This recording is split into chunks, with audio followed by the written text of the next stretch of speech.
Vamos lá, pessoal, continuando aí o nosso segundo bloco. Agora a gente vai terminar aí o crime de lesão corporal.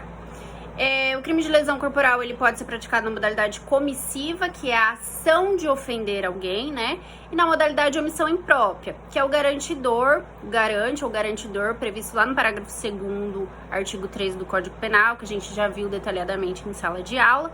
Então, se o garantidor deixa de agir de forma que ele tinha o dever legal de evitar, o dever contratual de evitar aquele crime e não evitou, ele vai responder pela lesão corporal como na modalidade de omissão imprópria.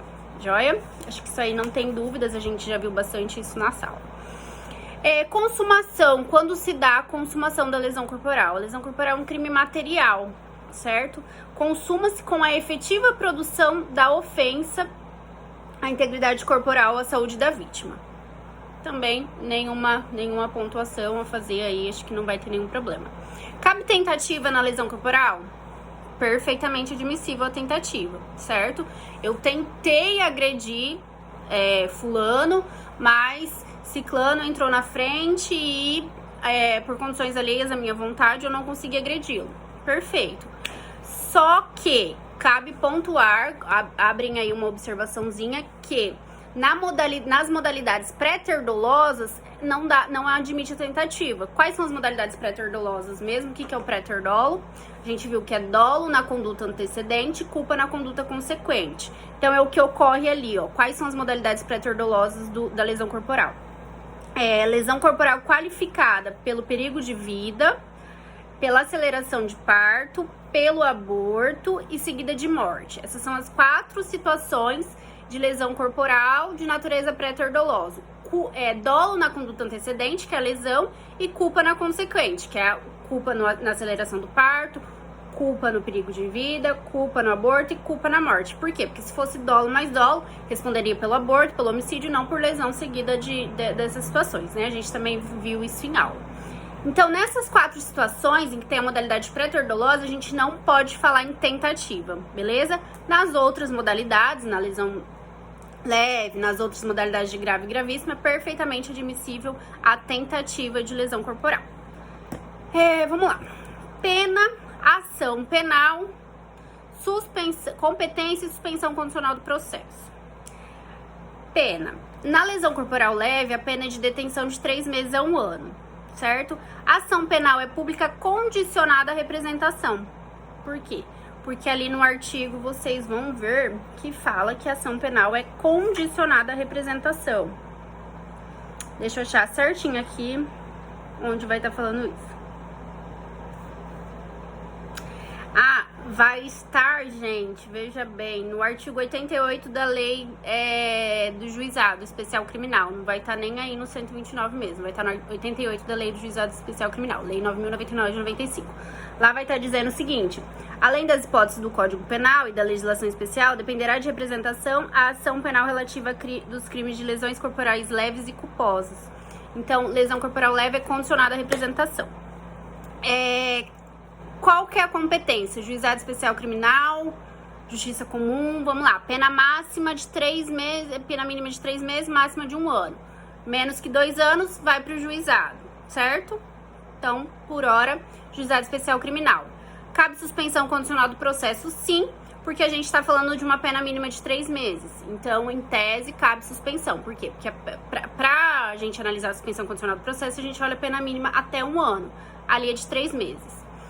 Lesão corporal grave, reclusão de 2 a 8 anos, ação penal pública incondicionada, justiça comum, que é a pena máxima de 8 anos, bem superior a 2 anos, e incabível a suspensão condicional do processo, também porque a pena mínima aí, a gente tá falando de 2 anos, né?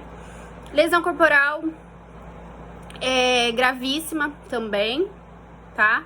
Incondicionada, justiça comum, incabível suspensão condicional do processo. Lesão corporal seguida de morte, reclusão de 4 a 12 anos. É isso mesmo? Deixa eu conferir aqui. Isso mesmo, 4 a 12 anos. Gente, aquela que eu falei anteriormente, a lesão corporal de natureza gravíssima, que é de 2 a 8 anos. Então, vamos voltar aqui. Não vou apagar a aula, não, porque eu falei coisas importantes antes. Mas vamos aqui, ó, pra ficar bem claro. Lesão corporal de natureza grave, a reclusão é de 1 a 5 anos, certo? Então, ele é justiça comum, ação penal pública incondicionada, mas cabe a suspensão, quando ela for grave. Quando for gravíssima, aí sim, de 2 a 8 anos, pública incondicionada, justiça comum e incabível suspensão condicional do processo, beleza? Seguida de morte, reclusão de 4 a 12 anos, ação penal pública incondicionada, justiça comum e incabível suspensão condicional do processo. Lesão corporal culposa, detenção de 2 meses a 1 ano. Ação penal pública condicionada à representação, tá? Porque o próprio artigo 88 da lei de juizada que a gente acabou de ler fala que será condicionada à representação a culposa e a leve. Então, a culposa também é condicionada à representação. Juizado especial criminal, porque a pena máxima é de 1 ano, né? E a gente sabe que do juizado é até 2 anos. E cabível, em tese, aí, num primeiro momento, a suspensão condicional do processo. Violência doméstica, detenção de 3 meses a 3 anos. Ação penal é pública condicionada à representação, caberá a suspensão condicional do processo e justiça comum. Essa é a regra. Vamos para a exceção. Quando se tratar de violência doméstica e familiar contra a mulher, a ação penal será pública incondicionada. Por quê? Porque eu disse pra vocês que violência doméstica ela é contra homem, contra mulher, contra qualquer daquelas pessoas delimitadas ali no parágrafo 9º, não necessariamente contra a mulher. Mas quando for contra a mulher, vai aplicar as disposições da Lei Maria da Penha. Quando a gente aplica as disposições da Lei Maria da Penha, vai ser incondicionado, certo? Então não depende de representação da ofendida. Você soube de um delito, violência doméstica contra a mulher, você pode ir até uma delegacia e apresentar aí a notícia-crime, que não precisa da representação da ofendida, certo? A súmula 542 do STJ diz o seguinte: a ação penal relativa ao crime de lesão corporal resultante de violência doméstica contra a mulher é pública e incondicionada. Para não restar dúvidas, também eu trouxe essa súmula para vocês, beleza? Gente, quanto à lesão corporal, só faltava isso mesmo, vamos dar continuidade, então. A gente fez aquele trabalho em sala, em que a gente já viu vários artigos. Então, agora eu vou pro artigo 138 do Código Penal, tá? A gente vai falar da calúnia. Vamos lá, vamos abrir aí o 138. Vou dar um tempinho pra vocês abrirem, enquanto eu abro também.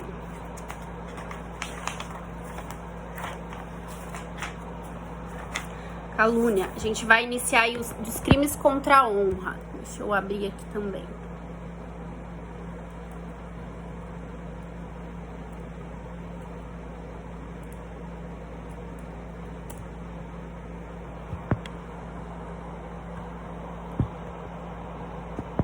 Um pouquinho maior aqui. Beleza. Então agora a gente vai falar dos crimes contra a honra, certo? Calúnia, injúria e difamação. 138, calúnia. 139, difamação. 140, injúria. Vamos lá. Caluniar alguém imputando-lhe falsamente fato definido como crime. Detenção de 6 meses a 2 anos e multa. Na mesma pena incorre quem, sabendo... Olha eu coçando o rosto, né? Mas eu não tô nem no olho, nem no nariz, nem na boca. E eu lavei a mão e passei álcool. Vamos lá. Detenção de 6 meses a 2 anos e multa. Na mesma pena incorre quem, sabendo falsa imputação, apropala ou divulga. Parágrafo 2º, é punível a calúnia contra os mortos. Parágrafo 3º vai trazer a exceção da verdade, já eu falo dele lá na frente, tá? Então, dos 3 crimes contra a honra, esse é o mais grave, certo? Como a gente sabe que um crime é mais grave ou não, a gente vê pela pena, né? O legislador viu pela gravidade da conduta e a gente vê pela pena aí. Detenção de 6 meses a 2 anos e multa é o crime mais grave dos crimes contra a honra. Posso indicar aqui 3 pontos principais. Desculpa, 3 pontos principais da calúnia. A imputação é de um fato, certo? Então não é um simples xingamento, é um fato. Esse fato, ele deve obrigatoriamente ser falso e ele deve ser definido como um crime.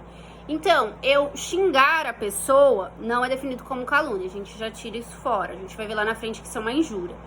Agora, eu atribuir à pessoa um fato determinado, Isso vai poder ser difamação ou calúnia. Esse fato é um fato criminoso? É um fato definido como crime? Sim, então é calúnia. Não, não é um crime. É um fato que desonra a pessoa, né? A reputação da pessoa, atinge a reputação da pessoa, mas não é definido como crime. Opa, então é difamação, tá? Mas difamação a gente vai ver lá na frente, vamos ficar aqui por enquanto com a calúnia. Observação. Caso não seja um fato, mas sim um atributo negativo à pessoa da vítima, o crime será de injúria. Sendo um fato que não se configure como crime, podendo até mesmo ser uma contravenção penal, o delito será o de difamação. Acabei de falar isso pra vocês e tá no material que eu mandei pra vocês. O fato deve ser determinado. Vamos lá. Não basta dizer que a vítima furtou, certo? Eu dizer que a vítima furtou, eu não tô cometendo um crime de calúnia. É necessário particularizar as circunstâncias bastantes para identificar o acontecido. Então, vamos lá. Fulano de tal entrou na sala da SMG no intervalo, na sala 40, no intervalo ontem, furtou, subtraiu o notebook do Murilo Tachinala, subtraiu o notebook do Murilo e evadiu-se vendendo posteriormente, enfim. Eu tenho que ter um fato determinado, ó, aconteceu tal dia, tal hora, o elemento foi esse, o agente foi esse, para caracterizar o crime de calúnia, tá? Quem pode cometer o crime de calúnia? Quem é o sujeito ativo? Qualquer pessoa, tá? Então, vamos classificar primeiro. Trata-se de crime comum, então, já que eu falei que qualquer pessoa pode cometer, né? Então, a princípio, é um crime comum tanto quanto ao sujeito ativo, quanto ao sujeito passivo. Quanto ao sujeito passivo, uma observação. Como os inimputáveis, eles não cometem crime, Nelson Hungria entende que é impossível que eles sejam sujeito passivo do crime de calúnia. Já Rogério Greco entende que não. Que pela possibilidade dos inimputáveis serem vítimas do crime de calúnia. Eu particularmente entendo perfeitamente possível. Não comete crime, mas é a pessoa do povo, não tem essa noção. Então, quando eu digo que um menor foi até a residência X, furtou o notebook e digo todas essas circunstâncias, a pessoa não vai, eu vou estar desonrando né, o inimputável e vou estar cometendo um crime de calúnia. Então, eu particularmente vou com o Rogério Greco. Eu acho sim que o inimputável, ele pode ser vítima do crime de calúnia, mas tem aí doutrinadores que entendem que não. Então, de acordo com a maioria, com a doutrina majoritária, qualquer pessoa pode ser vítima e sujeito ativo, então trata-se de crime comum. Vamos passar pra frente. Formal. Por que é um crime formal? Até agora a gente só tava vendo um crime material, agora a gente vê um crime formal. A consumação ocorre mesmo que a vítima não tenha sido efetivamente maculada em sua honra objetiva, bastando que o agente a divulgue falsamente esse fato definido como crime. Então, vamos lá. A atribuiu a B um fato definido como crime. B não sentiu-se efetivamente, não teve a sua honra efetivamente maculada, sua honra objetiva. Porém, o fato de a vítima o fato de que a vítima não tenha sido efetivamente maculada em sua honra objetiva não vai tirar a responsabilidade, ou seja, consumou o crime de qualquer forma. Não sei se ficou bem claro isso. Doloso, tá? Não tem modalidade culposa, somente dolosa. Então, o elemento subjetivo a gente já tem que é o dolo. Forma livre, porque não traz ali no artigo uma forma vinculada de como deve ser, de como o crime deve ser praticado. Comissivo e omissivo impróprio. Comissão é uma ação, certo? Caluniar, ação de caluniar. Mas pode ser cometido na modalidade omissão imprópria, que é aquela situação dos garantes, do artigo 13, parágrafo 2º do Código Penal. Se alguém tiver dúvida ainda quanto a esses garantes, gente, tô passando bem rapidinho porque a gente já falou bastante em sala de aula. Mas se alguém tiver dúvida, coloca lá no fórum e a gente começa a conversar lá pra eu tirar essas dúvidas. Monossubjetivo, porque uma única pessoa basta pra cometer o delito. Pode haver concurso de pessoas? Perfeitamente. mas não é um concurso necessário, por isso que a gente fala monossubjetivo. O único sujeito é o bastante para cometer esse delito. Uni ou plurissubsistente, a calúnia oral, ela é unissubsistente, mas eu posso ter uma calúnia escrita, eu posso imprimir folhetins e sair para entregar. Então, uma calúnia é um crime plurissubsistente. Eu posso visualizar o iter criminis, certo? Vários atos para aquela conduta. Vou encerrar o segundo bloco, já a gente volta com o terceiro bloco.